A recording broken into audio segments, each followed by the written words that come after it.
All right, Gemini, thanks for tuning in to your November of 2014 horoscope. My name is Athen. All right, so we've got a lot of emphasis this month on Saturn, actually. And so, Saturn's about responsibility, commitment, taking things seriously. And all of this is really going to be shifting for all of us. Saturn's going to be changing sign. And he's been in your guys' fifth house. So over the past 2.5 years, give or take, you guys have been putting, that Saturn energy into the fifth house. And the fifth house is entrepreneurship. A lot of you may have been starting a new business or working in something creative, speculative, art also for you artists out there. But again, everything is creative, and that's what the fifth house is really about. So whatever you've been working on creatively over the past 2.5 years, essentially, the emphasis is now going to be less so much on the seriousness of it and putting in the discipline, and Saturn's going to leave that area alone and go into your sixth house. And the sixth house has to do with routine, your health, and your day-to-day activities essentially, and also work too when it's considered on the day-to-day level. So in either case, for the next 2.5 years, that's where Saturn is going to be, and it just so happens that the Sun, Venus, and Mercury are going to be following Saturn as he transits into your guys' sixth house this month. So there's a strong emphasis in that area for you guys, and then of course the new moon's going to take place there on the 22nd a little bit later.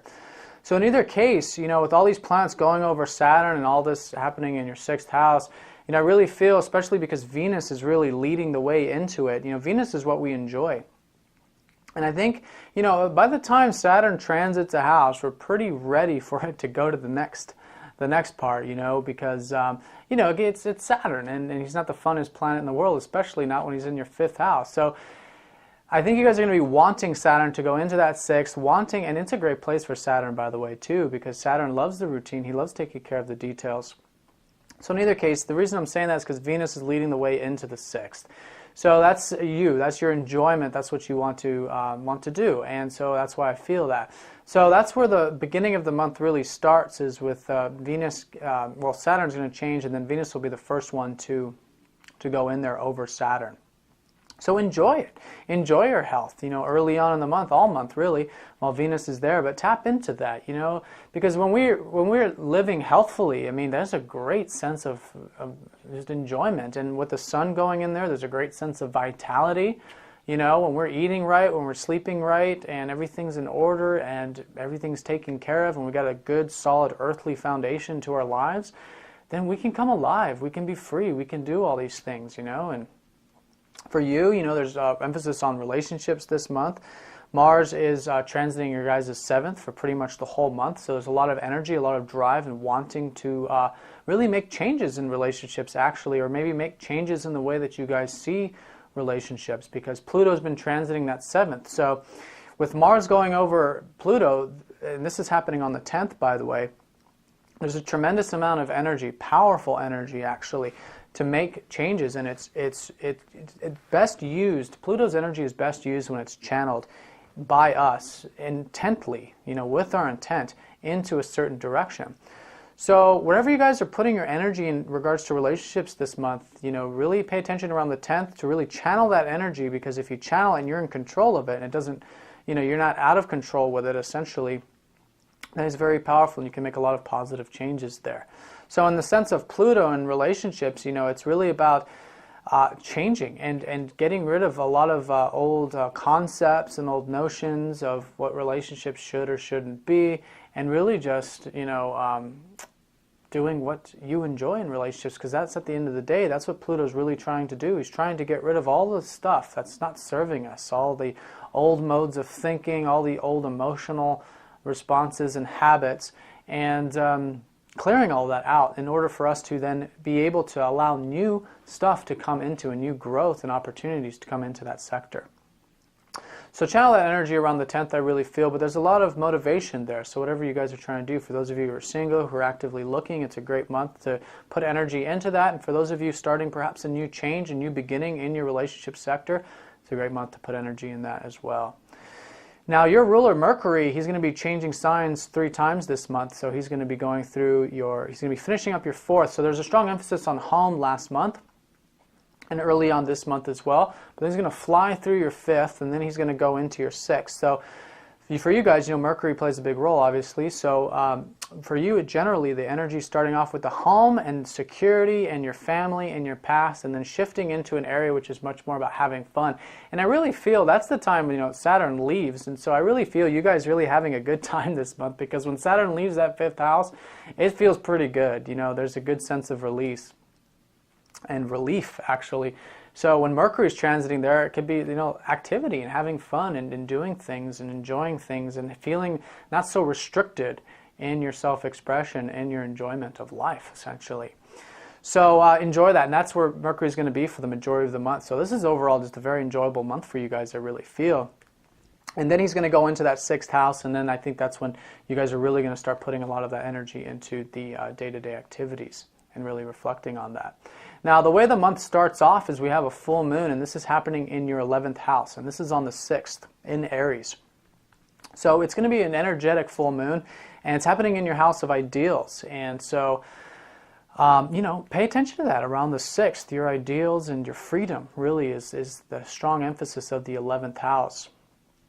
And I think it's that freedom, wanting to be free. It's really strongly associated with that 5th house, I really feel for you guys. That release of Saturn and just wanting to, be yourself. No more does there need to be that stern teacher. It's what it feels like. It feels like there's a stern observer over our self-expression.